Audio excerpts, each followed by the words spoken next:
Di luar kamar. Ini pintu di luar, dia diem di situ kayak gini aja. Ngapain? Nggak tahu. Gue juga nggak tahu sampai sekarang kayak itu pocong ngapain sebenarnya. Nungguin gue di depan pintu tidur sampai pagi. Jadi dari malam sampai pagi tuh dia selalu di depan pintu lu? Sampai azan subuh hilang baru dia pergi. Terus pocongnya? Pocongnya terakhir gue cek di depan studio kita lagi nungguin. Gak bisa masuk? Gue nggak tahu dia nggak bisa masuk atau nggak mau masuk. Ya, anjing gue merinding banget nih. Omongan lu tuh sama kayak waktu Om Hao dateng ke sini. Oh ya.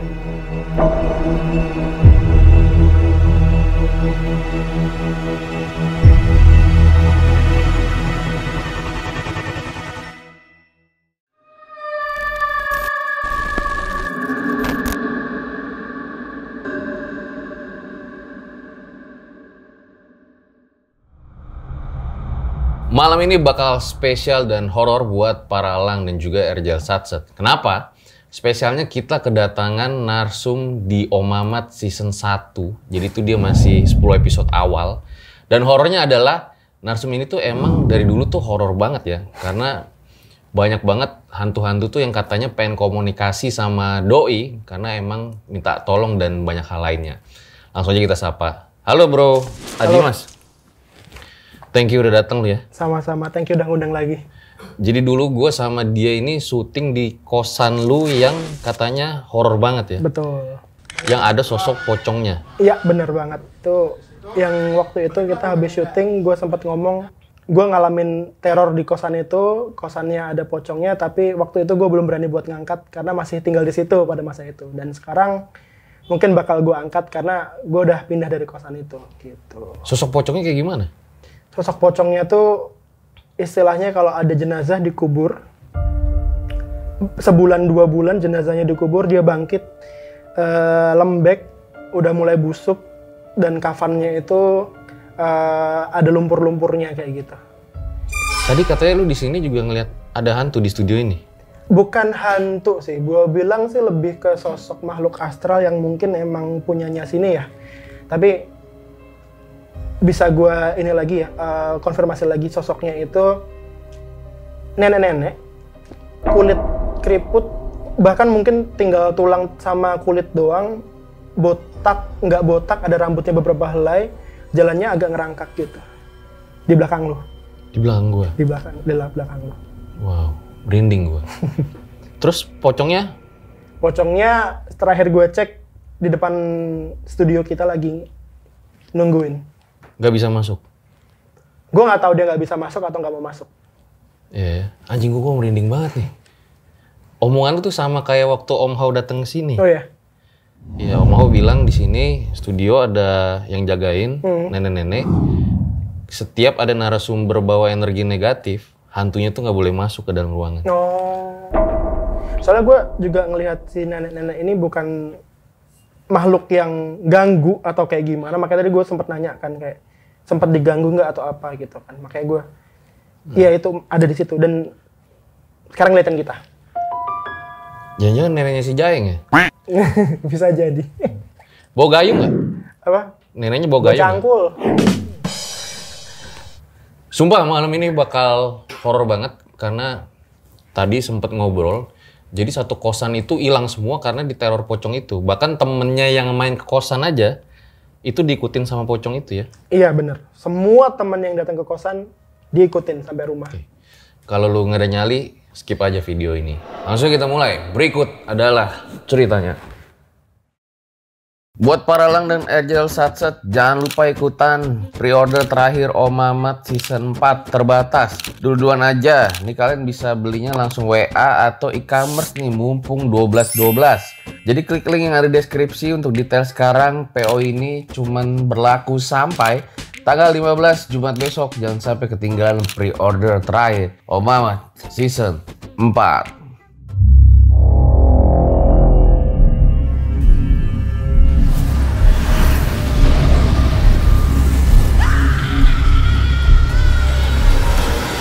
Oke, Bang Adi Mas boleh diceritain awal mulanya kayak gimana? Jadi awal mulanya itu tahun 2019. Gue pindah ke Jakarta buat kerja waktu itu.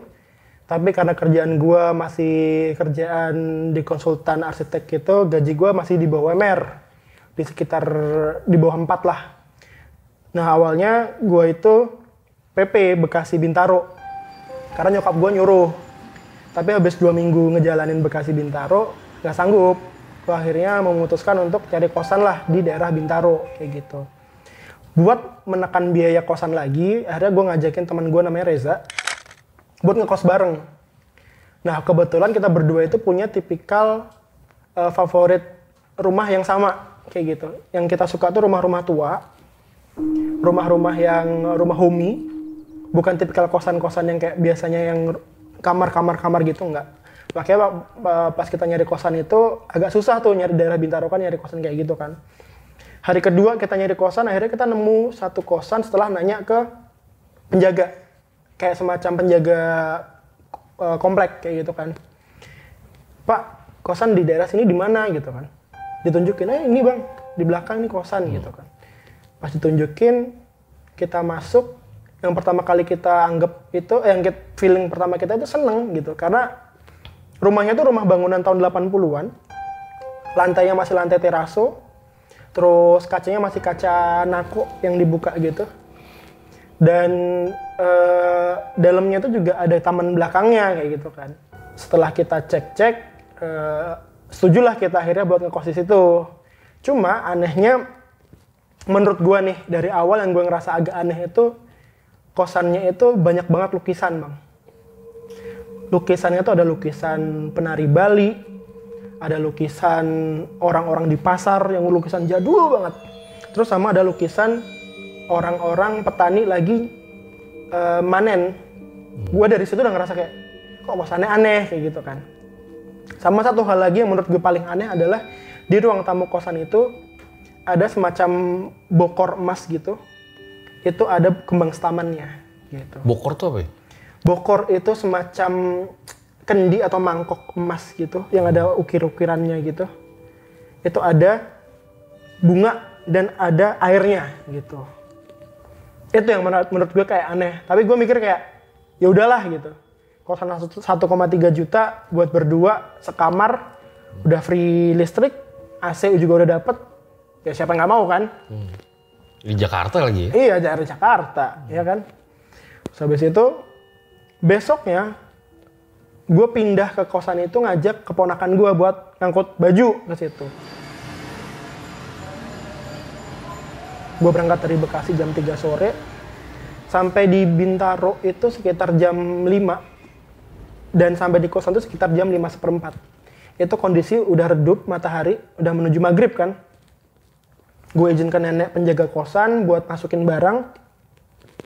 Masuklah gue ke kamar kosan gue itu, sama keponakan gue bang. Pas gue masuk, gue inget banget pintu itu gue tutup sampai bunyi ceklek. Gue nggak nyalain lampu karena masih terang dari jendela, meskipun itu remang-remang banget. Gue masukin baju ke lemari, selang 10 menit, itu menuju jam 5:30, menuju azan maghrib gitu, pintu kebuka. Pintu kebuka, gue sama keponakan gue langsung nengok ke pintu. Di situ gue yakin di depan pintu itu ada sosok, tapi gue nggak tahu itu sosoknya apa. Karena gue takut, gue sebenarnya takut, tapi karena ada keponakan gue berusaha kayak, udah Vin, paling angin kayak gitu. Tapi gue yakin gak mungkin angin, karena pintu udah gue tutup gitu bang. Gue ngomong sama keponakan gue buat buru-buru nyelesain pindahan, kita balik. Di situ gue udah feeling nih, wah ini kosan nggak beres nih kayak gitu kan. Cuma gue mikir kayak ya udahlah, kosannya enak nih. Besoknya gue sama temen gue tuh move ke kosan itu for good, bersih-bersih dan lain sebagainya. Malam pertama gue di situ gue udah ngerasa nggak enak. Gue ngerasa nggak enak karena suasana kosan siang hari sama malam hari itu beda. Siang hari tuh suasananya kayak hangat, angin sepoi-sepoi, rumah nenek yang adem gitu kan bang. Tapi malam tuh suasana kosan tuh sepi banget. Padahal di depan kosan itu ada pos kamling yang sering ada anak muda sekitar komplek itu nungguin di situ. Tapi tiap gue tutup pintu depan dan gue masuk, gue ngerasa kosan itu nggak ada orang kayak gitu. Kayak gila nih, kenapa kosong banget gitu.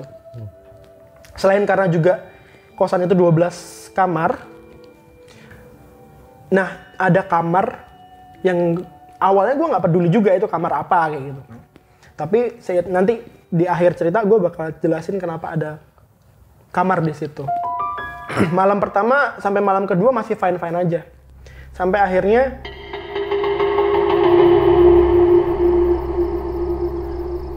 sekitar malam ketiga lah kita tidur di kamar kosan itu. Reza tidur di kasur bawah, gue tidur di kasur atas. Tapi kasur kita tuh seberangan sama pintu. Kepala kita pas posisinya di depan pintu. Jadi ini pintu, ini kepala. Gue tidur ngadep sana, Reza ngadep ke gue tapi ke kasur bawah. Pintu tuh diginiin. Krek. Itu jam 12 malam. Habis pintu dibuka-buka gitu, udah diem kan. Pintunya itu terbuat dari triplek 2, di tengahnya ada rangka. Jadi kalau ngetok pun kenceng, ngetok pelan pun kenceng kan. Tiba-tiba itu pintu digaruk. Krak. Hampir 30 menit kan, sampai jam setengah 1, sampai jam 1 itu. Pintu digaruk-garuk gitu. Gue udah kayak anjing ini apa nih kayak gitu kan. Wah gila nih. Baru malam ketiga di kosan udah kayak gini gitu kan. Udah. Sampai beberapa malam itu gue tidur tiap malam kayak gitu. Gue mikir kayak oh ya udah gangguannya paling cuma sampai segini karena nggak berani kan. Gue mikir kayak gitu awalnya kan. Sampai akhirnya setelah 1 bulan gue tinggal di kosan itu, anehnya nggak ada orang lain yang masuk ke kosan itu selain kita berdua. 1 bulan pertama nggak ada. Di bulan kedua ada orang masuk di kosan, tapi kemudian dia cuma bertahan seminggu di kosan. Dan kita juga nggak sempat ngobrol karena kan sama-sama kerja kan. Malam udah istirahat, kita udah nggak itu. Sampai suatu malam Reza itu pernah jam 10 malam kita berdua lapar nih. Kita nyimpen otak-otak lah di dapurnya dapur bersama tuh. Kita gua masih ada kerjaan, gua minta tolong Reza buat gorengin otak-otak. Belum ada 5 menit bang. Belum ada 5 menit, Reza lari ke kamar banting pintu, jedar. Gua tanya, kenapa lu? Mas. Wangi mas, otak-otaknya. Bukan mas, wangi bunga. Terus otak-otaknya gimana? Belum gue goreng, gue baru masuk ke dapur udah bau wangi. Ah, serius? Wangi dari pohon Kamboja di belakang kali, gue pikir gitu kan. Enggak, wanginya cuma di ambang pintu doang, dia bilang gitu. Temenin, dia bilang gitu kan. Akhirnya gue keluar nemenin dia buat goreng otak-otak. Bener. Gue lewat dari ambang pintu, udah masuk ke area dapur, nggak ada bau wangi. Gue keluar dari area dapur ke area ruang makan itu, nggak ada bau wangi. Tapi pas di ambang pintu, bau wangi sedap malam. Sama campur aroma melati. Pas di situ. Jam 10 malam. Di situ kita ngerasa kayak, oke, daerah ini daerah nggak aman. Gue mikir gitu kan, berdua sama Reza. Udah tuh, akhirnya kita masuk kamar. Sampai besoknya Reza tuh shiftnya shift siang. Sampai jam 10 malam baru balik. Gue jam 7 udah balik. Kondisi kosan gelap.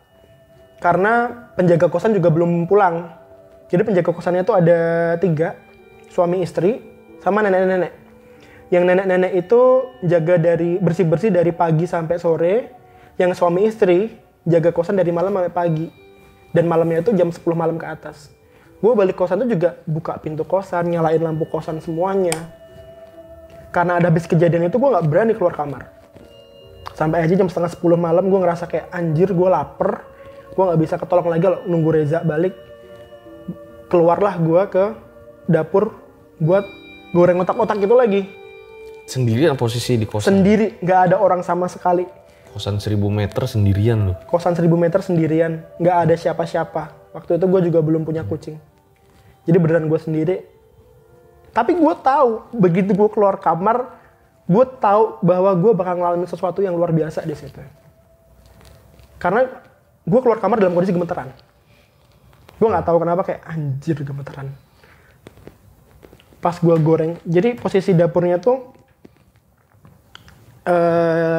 Ini tuh dapurnya, meja dapur, ini ada pintu. Di sini tuh ada ruang tengah. Gue ngegoreng itu nyampingin pintu. Pas gue lagi ngegoreng, di ujung mata gue tuh gue ngeliat pocong. Gue yakin banget, hakul yakin itu pocong. Yang lo lihat kayak gimana? Pocongnya itu awalnya sih masih samar-samar. Waktu di ujung, gue lihat di ujung kayak, oke, ini ada sesuatu. Pas gue tengok nggak ada. Tapi pas gue goreng lagi, gue cuma lihat dari ujung mata gue tahu itu pocong. Soalnya dia tiba-tiba udah lompat-lompat keliling ke ruang makan. Pocongnya tuh kayak jenazah yang baru dikubur 3 bulan dalam kondisi busuk, hampir nggak ada, tapi masih basah tuh. Kafannya ada lumpurnya, lumpur kayak lu ngangkat jenazah dari kuburan dah kayak gitu dah. Matanya keluar satu, gantung satu. Itu entah lompat lah terbang keliling. Sampai yang paling horor gue lihat itu tuh pocong lompat berdiri di atas meja makan. Itu udah gue kayak anjir. Ini penunggunya nih. Awalnya gue mikir gitu. Oke. Gue kelar ngegoreng otak-otak, lari gue ke kamar tuh. Itu pocong udah nggak ada. Gue cerita lah ke Reja kan. Ya udah besok kita ngundang temen aja ke kosan biar agak rame kayak gitu kan.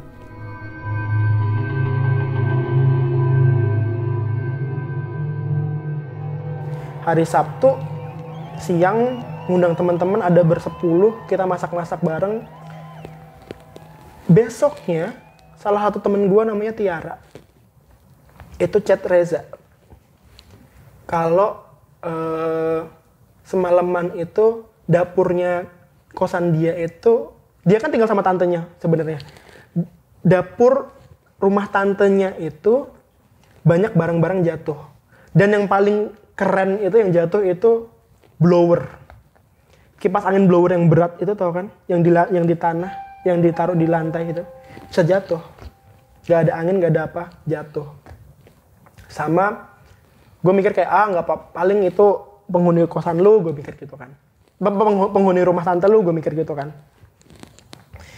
Tapi 3 hari ke depannya, tantenya, omnya, pembantunya tantenya, dan Tiaranya sendiri cium bau busuk dari dapur itu. Akhirnya gue ngomong sama Tiara, coba fotoin dapur rumah tante lu gitu kan. Difotoin sama dia, ada itu sosok pocong.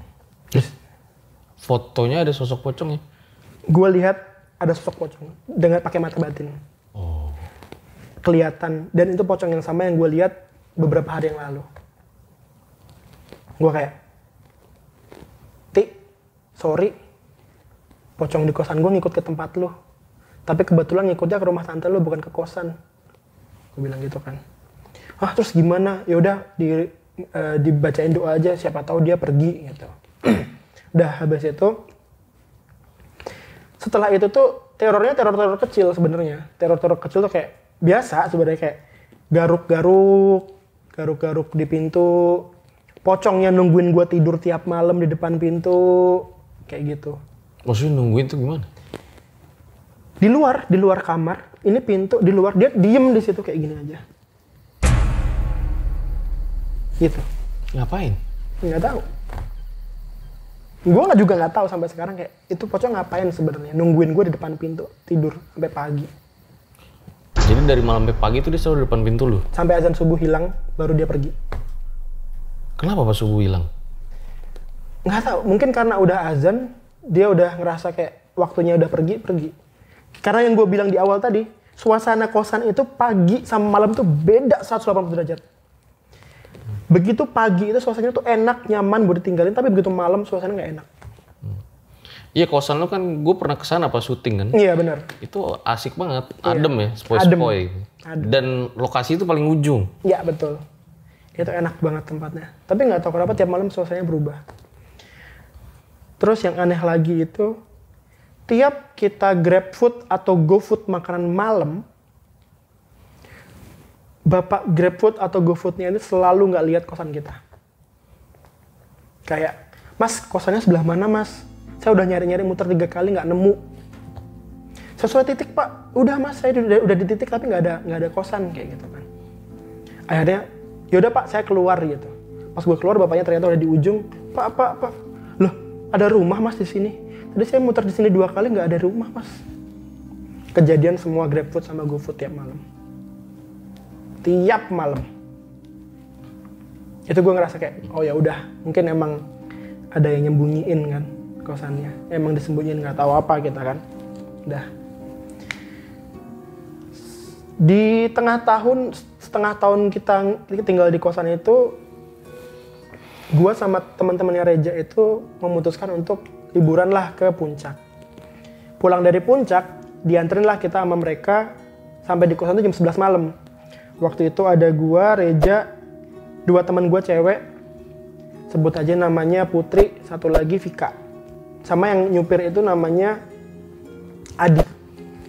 Nah, mereka awal masuk juga udah takut sebenarnya karena kita sering cerita kan kosannya kayak gimana gitu kan.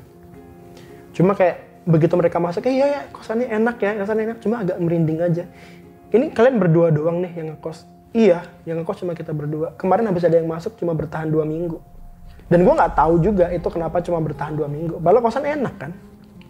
Setengah jam mereka kita ngobrol-ngobrol, si Putri ini numpang ke kamar mandi. Kamar mandinya itu posisi di rumah bagian belakang yang langsung ngadep ke taman belakang. Karena nggak berani, dia minta ditemenin sama si Vika. Tiba-tiba pas kita lagi ngobrol, mereka berdua lagi di kamar mandi, si Putri ini teriak dari dalam kamar mandi. Hah? Kenapa, Kak? Kenapa? Manggil-manggil gua, Kak. Vika bingung di luar. Manggil apaan? Orang kagak ada yang manggil. Kagak, orang dari dalam kamar mandi tadi gua inget kok lu manggil. Putri. Suaranya suara Vika. Ah, enggak. Serius lu? Enggak, gua nggak manggil. Perasaan lu doang kali, kata Vika gitu kan. Pergilah mereka berdua tuh akhirnya ke ruang tamu lagi, cerita ke kita. Ah enggak, paling udah capek kali, jam 11:30 malam. Yaudah karena balik gitu kan. Si Adi ini rumahnya di daerah Jakarta Timur. Si Vika juga daerah Cakung. Daerah Cakung. Yang paling jauh tuh si Putri, rumahnya di Bekasi. Besoknya banget pagi, gue berangkat kantor, gue langsung dicat sama Reza. Mas, si Putri ngalamin kejadian aneh, kata dia gitu. Hah? Kenapa? Iya, dia bangun tidur, rambutnya udah dikuncir. Nyokapnya kali, kuncirnya bukan kuncir biasa, kuncirnya di sini. Rambutnya dikuncir di atas ubun-ubun kepala. Pagi bangun dia kaget, langsung dilepas sama dia kuncirnya. Tanyalah sama orang rumah. Tadi yang nguncirin Putri semalam siapa gitu. Pada ngomong, hah enggak, Putri semalam balik kita udah pada tidur orang rumah gitu kan. Terus ini kuncirnya siapa? Kuncirnya siapa? Ditanya sama adiknya cewek, ibunya cewek juga. Nggak ada yang punya tuh kuncir. Dan dia pun juga tahu, yakin itu bukan kuncirnya dia. Setelah kejadian itu, siangnya dia muntah-muntah sampai sore. Dibawalah dia ke orang pinter, kiai gitu kan. Malamnya ada update dari Putri, dia ngomong, guys, iya, gue ketempelan pocong dari kosannya Dimpil sama kosannya Reja. Ngikut sampai Bekasi. Hah, serius lu, Put? Iya, seriusan. Soalnya yang ngomong kiainya sendiri, kayak gitu. Yang nguncirin dia juga kemungkinan si hantunya itu. Berarti si cewek itu dikuncirin kayak pocong gitu? Iya, betul. Dikuncirin kayak pocong, pas di sini. Dikuncirin kayak pocong. Kalau cewek kuncirin di sini ya, paling atas di sini. Enggak, di sini. Dikuncirinnya di situ. Pocongnya genit juga ya, yang diikutin cewek semua nih? Iya, kebetulan yang diikutin cewek semua. Gue heran juga itu sih. Dulunya playboy kali ya? Bisa jadi sih. Tapi pernah nggak kayak misalnya dia minta komunikasi ke lu gitu? Komunikasi sih nggak pernah ya, karena dia juga nggak berusaha ngomong sih. Gue juga nggak tahu, maksudnya dia nunggu depan pintu pun gue tungguin dia mau ngapain, diem aja dia kayak gitu. Bahkan si Reza pun pernah lagi video callan nih sama Adi, sama Putri, sama Vika tuh di ruang tamu depan yang tempat kita syuting itu. Mereka bertiga lihat di belakangnya Reza tuh ada lewat sosok. Gue lupa itu sosoknya cewek kah atau bapak-bapak kah. Vika yang pertama kali ngomong, "Ja, siapa tuh belakang lu? Emang Mas Dim, emang ada anak baru tuh di kosan?" kayak gitu kan. "Hah, kagak. Mas Dim bukan," dia bilang gitu kan. "Bukan, orang Mas Dim di kamar lagi kerja," dia bilang gitu kan. Reza langsung lari ke kamar. Dan teman-teman waktu itu masih video call, gue tanyain, iya mereka lihat tiga-tiganya. Gitu. Pernah juga nggak sih ada sosok lain gitu di kosan lu tuh? Sosok lain ada nih satu. Sosok lainnya tuh kuntilanak.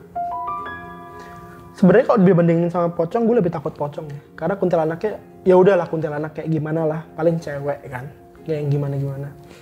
Di jendela kamar yang ngadep ke lorong kecil, itu tiap malam, tiap udah maghrib gue selalu tutup karena gue tahu di situ lewat itu cewek. Pernah satu waktu gue lupa nutup, ada tuh kuntilanak lewat jalan gitu, langsung gue bantu. Ya lihat kayak gimana? Sosok cewek kuntilanak, baju putih, rambut bukan orang tua, tapi lebih ke rambutnya hitam biasa gitu. Kuntilanak kayak mbak-mbak pakai daster putih gitu aja. Tapi kulitnya putih, bukan putih manusia. Kulitnya putih pucet mayat. Kayak gitu. Venanya tuh kelihatan. Apa? Ini vena yang biru-biru ini kelihatan, sampai kelihatan saking dia putihnya itu, dia sampai kelihatan itu. Di sini-sini gitu. Nah, kita balik lagi nih ya ke pocong itu. Terus gimana lagi yang lo alami? Akhirnya tuh yang sering ngalamin malah temen gue yang sering gue undang. Temen gue yang sering gue undang buat datang ke kosan, itu selalu diikutin buat sama si pocong ini. Jadi ada satu momen juga kita lagi barbekyuan tuh di taman belakang. Itu maghrib banget, ada teman gue namanya, sebut aja Rosa namanya. Nah, jadi si Rosa itu tuh anaknya sompral. Maghrib baru kelar azan maghrib, teriak dia. Katanya kalau main ke kosannya Reza sama Dimas, diikutin pocong ya, gitu kan. Kita semua udah kayak, mulut lo, hati-hati tuh, gitu kan. Ah kagak, om bercanda doang, gue nggak mungkin lah pocong yang ngikutin. Orang kosan gue juga jauh, padahal kosan deket dari kosan kita. Besoknya pagi, gue mau berangkat kerja, si Rosa ini langsung ngechat gue sama si Reza. Anjir, gue semalam dimimpiin pocong. Dan gue mimpinya dikejar-kejar sama pocong. Gue gak tenang tidur semalaman. Cewek lagi nih? Cewek lagi. Kejadiannya selalu anak cewek. 4 kejadian itu cewek semua. Pocongnya kok kayak film Kerasakti. Kenapa tuh? Cepat kayak. Anjay, cepat kayak. Cewek semua ini nih. Tapi gue curiganya emang dia ngejar cewek. Oh. Gue takut. Gue takutnya bukan karena dia ngejar ceweknya. Gue takutnya nggak tahu nih. Gue kan sampai sekarang masih nggak tahu nih misteri kosan tuh kenapa gitu kan. Gue takutnya mereka bakal diapa-apain kayak gitu loh. Pas di mimpi itu udah tapi nggak gimana-gimana lagi ya? Enggak, cuma dikejar. Dia sempat tindihan. Dia ketindihan, bangun, tidur, mimpi pocong lagi, ketindihan kayak gitu lagi. Oh, tapi lu pernah nyari tahu nggak sih sebenarnya apa sih yang aneh di kosan ini gitu? Misterinya gimana sih gitu? Nah, kebetulan tuh 3 penjaga kosan itu nggak pernah mau untuk membuka mulut gitu loh. Tapi ada satu namanya Mbak Ida, kita sebut Mbak Ida ya. Si mbak-mbak yang jaganya malam nih, sama suaminya tuh Mas Ari. Gue pernah ngobrol, Mas Ari kalau ditanyain masalah kosan dia selalu kayak, ah nggak apa-apa mas, namanya tinggal sama makhluk itu ya beda alam tapi berbagi alam gitu. Cuma sih Mbak Ida ini pernah keceplosan cerita. Kalau dulu di kamar, sebelum gue datang ke kosan itu full selalu full. 6 bulan sebelum gue datang itu kosannya nggak ada yang kosong. Selalu banyak dipakai sama karyawan sama mahasiswa, semua dipakai di situ. Tapi ada satu kejadian di mana penghuni kamar gua sebelum gua sama penghuni kamar di sebelahnya berantem masalah pinjem-pinjeman gayung karena kan kamar mandinya bareng nih gitu kan. Akhirnya sama bapak kosan penghuni kamar yang di sebelah kamar gue itu diusir. Setelah itu diusir, kamar kosan itu jadi seluruh kosan itu jadi kosong semua, pada cabut. Gue nggak tahu kenapa di situ. Nah si Mbak Ida ini sempat kayak ya nggak tahu ya mas ya mungkin sakit hati dikirimin apa nggak tahu kayak gitu. Itu curiga pertama gue di situ kayak oh mungkin iya itu. Tapi gue nggak nyari tahu lebih lanjut pada masa itu. Sampai akhirnya gue pindahlah kosan. Gue pindah kosan ke kosan yang baru. Pas pandemi itu. Lagi santernya tuh clubhouse kan. Clubhouse itu ada satu semacam room yang bahas tentang makhluk astral. Ada satu orang itu indigo. Dia medium. Gue dikasih giliran buat ngomong di situ, gue tanya lah. Gue ceritain kosan gue gini sebenarnya ada apa sih kayak gitu kan. Ya udah mas, ceritain aja sambil kita coba buat astral projection berdua ke kosan itu gitu kan. Orang ini? Padahal gue gak kenal sama dia. Tapi kita astral projection langsung di tempat yang sama. Tahu nggak di mana? Di kamar kosan yang di tengah kebun. Bukan di kosannya. Anjir merinding gue. Begitu di sana, yang gue lihat pertama kali adalah di dapur itu ada satu kotak. Kotaknya tuh kotak kayu. Pas mau gue buka tuh gue tahu dalamnya tuh ada keris. Tapi tiba-tiba langsung keluar genderuwo. Di situ gue langsung kaget kan. Si mbak-mbaknya juga ngomong, mas udah, jangan dilanjutin ya mas. Ini bukan ranah kita untuk kemudian mencari tahu lebih lanjut. Kayak gitu. Oh iya mbak, sama mbak. Lu bisa astral projection? Bisa, gue pernah diajarin. Oke. Gue pernah diajarin. Oke, yang ini dulu, terus gimana? Terus habis itu, ini bukan ranah kita untuk mencari tahu lebih lanjut, biarkan itu menjadi rahasia. Karena itu bukan suatu hal yang bisa manusia untuk mencari tahu kayak gitu kan. Gue baru tahu, seumur-umur gue tinggal di kosan, gue nggak tahu ada sosok genderuwo. Gue baru tahu dia sudah genderuwo. Mirip leak Bali. Kayak gitu, yang tangannya gini. Organ-organ tubuh? Lebih ke kayak monyet gede gitu, tapi pakai topeng melet. Lidahnya menjulur sampai jauh gitu. Terus kayak, gitu. Akhirnya, gue kelar itu gue juga langsung merinding. Karena, lah gue baru tahu ternyata. Disitulah gue kayak, oh jadi kamar kosan yang di tengah kebun itu ada pusakanya nih, ada yang nunggu nih, kayak gitu. Tapi gue juga nggak nyari tahu lagi sebenarnya ada apa lagi kayak gitu. Karena gue udah diingetin juga sama mbak-mbak yang medium ini, yang indigo ini kayak, udah kita stop di sini aja daripada semua yang ada di room ini keganggu. Karena dia sosoknya cukup kuat. Dan gue juga takut karena kan kosan gue yang sekarang nggak jauh dari kosan gue yang lama itu kan. Ada kali cuma 600 meter. Gue takut dia datang. Gitu. Tapi pernah nggak pocong itu nyamperin lu lagi apa gimana setelah lu pindah kosan? Pernah sekali sih kalau nggak salah pindah kosan itu. Itu pas gue pindah kosan, gue memutuskan untuk cerita itu di Twitter gue. Gue udah ngerasa kayak anjir ini nggak enak. Gue cerita cukup detail sampai gue upload beberapa video dan foto-foto footage di kosan itu waktu gue di kosan, biar orang tahu suasananya kayak gimana. Karena ketika gue jelasin gue merasa kayak nggak bisa nih, orang harus tahu videonya kosannya kayak gimana kayak gitu. Di Di situ gue ngerasa udah tahu bahwa pocongnya tuh di depan kamar gue. Semenjak itulah gue akhirnya nggak memutuskan untuk oke udah cukup sampai di sini aja. Nggak gue kulik-kulik lagi, nggak gue cari tahu lagi, udah cukup. Kayak gitu. Bahkan sampai sekarang pun kita gue sama Reja buat ngecek kosan lagi aja nggak berani. Buat sekedar lewat, buat lihat aja nggak berani. Karena?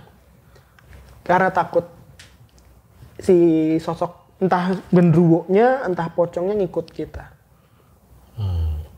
Karena kan gue pernah astral projection ke situ kan. Istilahnya gue udah dikenal tuh. Gue takut kayak, oh ini orang yang pernah masuk ke alam kita. Terus kayak diikutin gue sampai kosan. Sekarang sosok pocongnya di mana? Terakhir gue liat di depan. Depan gerbang kantor? Depan gerbang kantor. Lagi di depan pintu rumah, pas pintu kantor.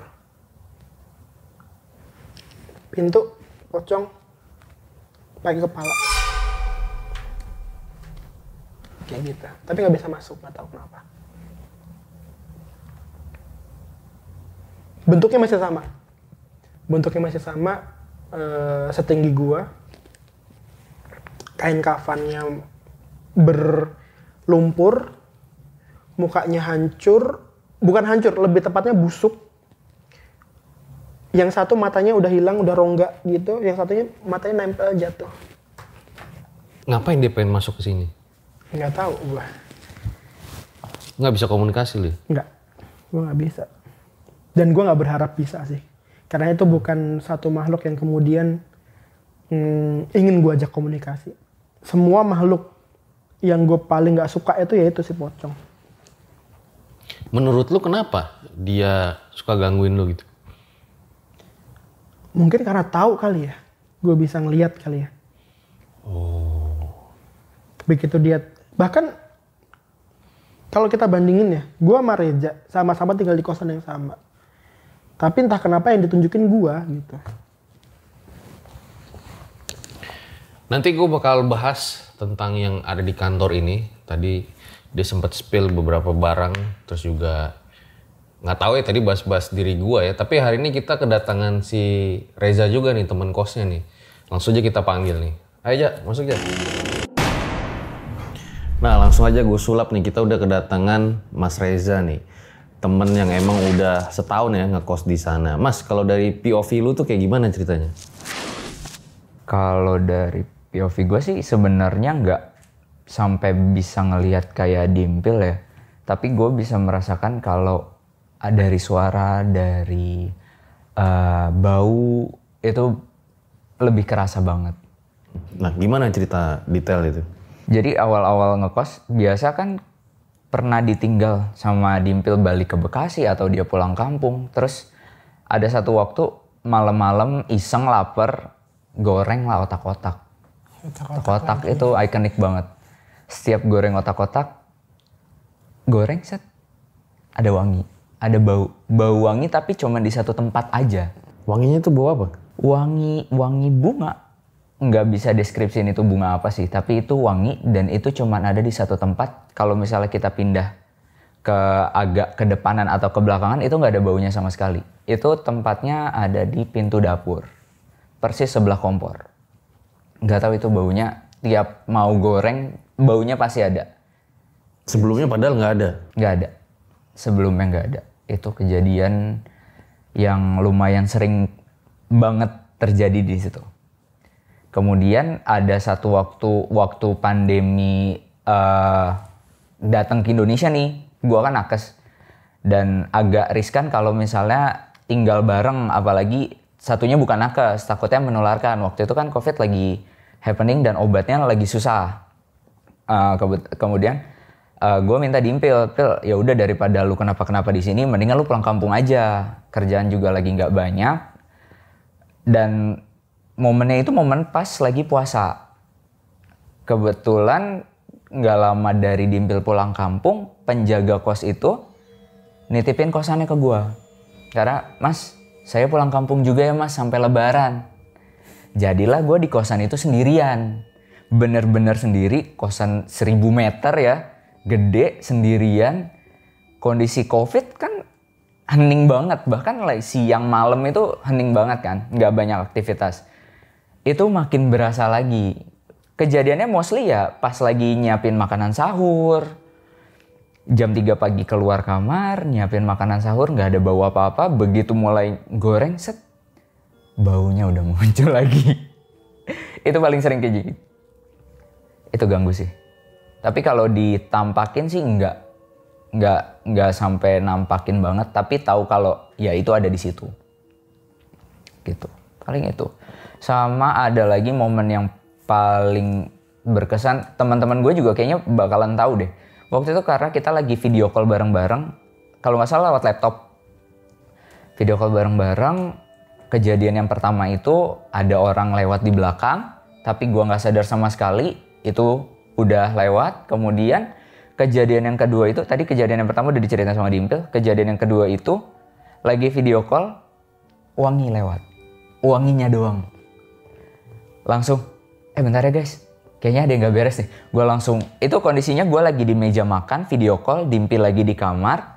Gue video call sendiri, maghrib ya jam 7, jam 8 lah. Belum terlalu malam. Gue ngomong kayak gitu ke teman-teman udah pada, kenapa? Pas udah di dalam, biasa. Karena itu udah kejadian biasa. Teman-teman udah pada tahu juga kalau kayak gitu. Paling itu aja sih kejadiannya. Sama. Selain wangi, pernah gak sih lu? Kayak aktivitas suara atau diganggu ke elunya gitu? Diganggu sih enggak, tapi kalau kebangun jam 2, jam 3 pagi paling dengar suara orang nyapu. Itu kemudian kebetulan di kosan gue ada soang, pelihara soang 3, itu soang pasti bunyi terus di jam segitu. Dan penandanya kan kalau soang bunyi kan ada something kan. Nah, nggak ngerti deh itu somethingnya apa. Kayak gitu. Tapi kalau kayak ditampakin gitu lu enggak ya? Kalau ditampakin enggak, tapi gue bisa tahu dia ada di mana. Tapi kalau ditampakin kayak gitu enggak. Bisa tahu dari wangi itu? Bisa tahu dari aura, dari rasa, dari yang nggak enak aja. Ada di, misalnya di sana, itu pasti tahu. Yang menurut lu paling serem selama setahunan tinggal di situ? Yang paling serem itu biasanya peralihan dari sore ke maghrib. Biasanya kayak gitu, kemudian kita kan ada aktivitas misalnya mandi. Dan mandi itu posisinya itu ada di luar dari, kayak bangunannya terpisah dari bangunan utama. Padahal satu, tapi kayak depan kamar mandi tuh nggak ada atapnya, jadi kayak taman belakang. Persis di belakang bangunan kosan itu ada bengkel yang udah ditinggalin lama banget. Nah, orang yang, kayaknya hampir semua orang yang datang ke situ pasti matanya akan ngeliat ke belakang. Karena itu bengkelnya gede banget. Itu di situ sarangnya kayaknya banyak banget setannya dari situ.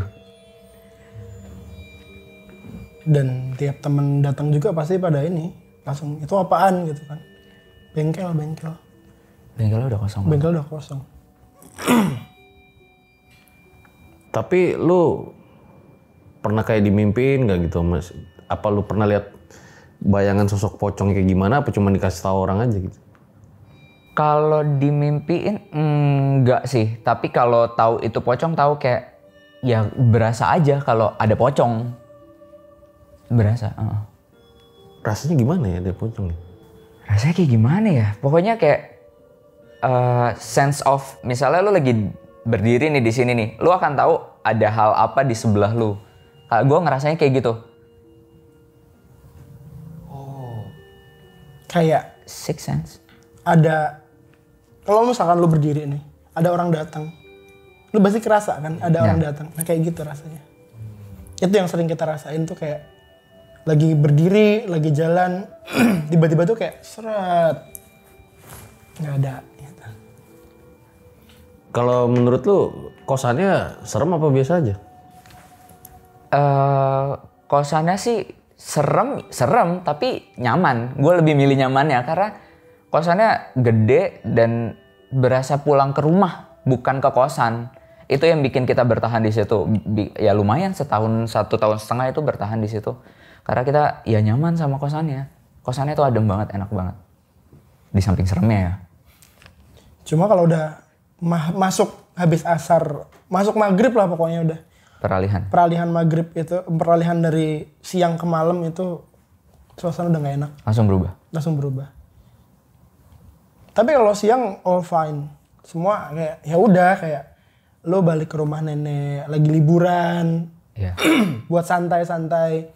Nggak ngapa-ngapain juga itu enak, buat tidur siang itu enak kayak gitu. Cuma begitu maghrib vibes-nya beda. Berarti kalau yang ke lu pocong sama kuntilanak aja ya? Iya, sama satu lagi mungkin yang genderuwo yang tadi gue yang terakhir kan coba buat cari tahu tadi.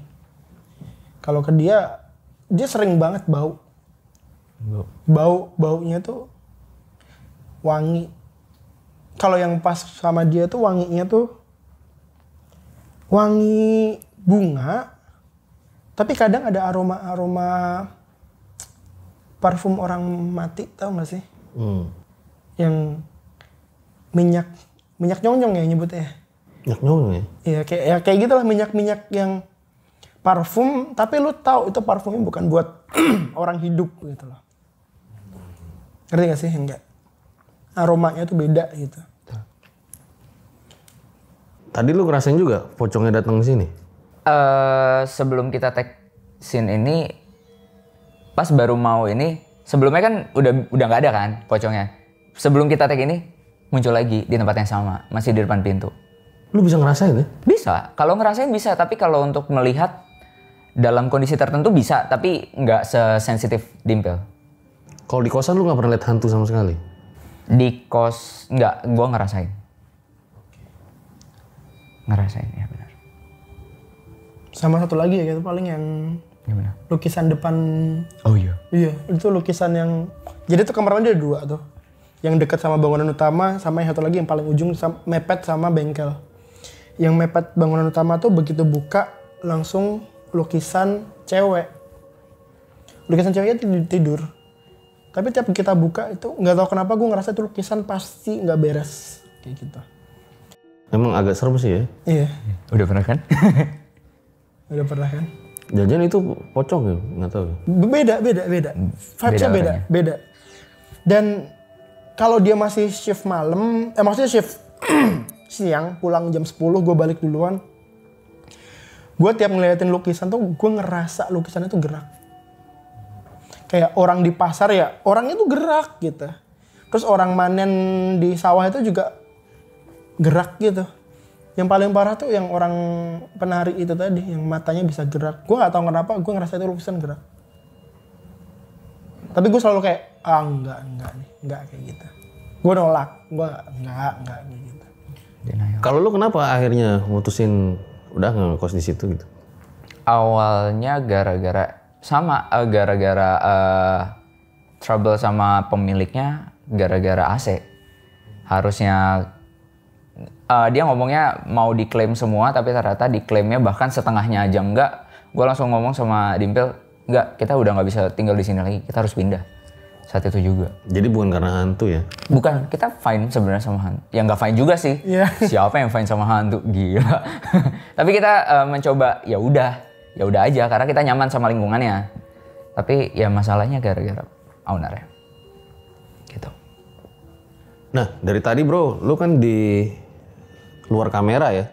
Dari tadi di luar kamera nih si Dimas ini lihat barang-barang gua gitu ya. Terus dia ngomong juga tentang diri gua ya. Lu mau baca apa sih dari yang lu lihat gitu? Enggak sih, cuma dari tadi tuh pas gue lihat set, gue ngerasa aja nih gelas sama meja bukan part of property kayak gitu loh. Jadi kayak yang di belakang-belakang mungkin gue ngerasa kayak oke, lu taruh di situ, lu taruh di situ, lu taruh di situ. Tapi kalau ini si yang lu lihat tadi nenek-nenek pengen komunikasi sama lu apa enggak? terakhir senyum. Kalau Di situ terakhir senyum berdiri. gimana guys? Kita bahas lebih lanjut apa enggak? 10.000 komen di bawah. Thank you nih bro, lu udah datang dan cerita di sini ya. Ini legend banget nih, dulu 10 episode awal kalau nggak salah ya. Iya, masih 10 episode awal itu. Sukses selalu ya. Yuk. Mudah-mudahan yang punya kosan juga jadi kosannya makin rame ya. Amin, semoga. Itu sih. Dan semoga nggak ada teror lagi sih buat anak kosan lain. Soalnya kosan nyaman sih. Ya berhenti di lu aja berdua lah ya. Iya, Iya. dan teman-teman kami yang lain sudah. Mungkin kayaknya nggak suka juga kali sama lu berdua ya. Kayaknya sih gitu. Otak-otaknya lo bagi sih. Nah, Iya. Masalah otak-otak lagi. Kayaknya otak-otak itu yang ngundang sih. Jangan-jangan lu pocongnya pedagang otak-otak. Wah. Lebih pengen makan otak-otak kayaknya. Atau bentuknya kayak otak-otak mungkin. Oke, thank you. Semoga kalian dapat pelajaran dari kisah ini. Gue Fajar Aditya, Jeli mundur diri. Ciao.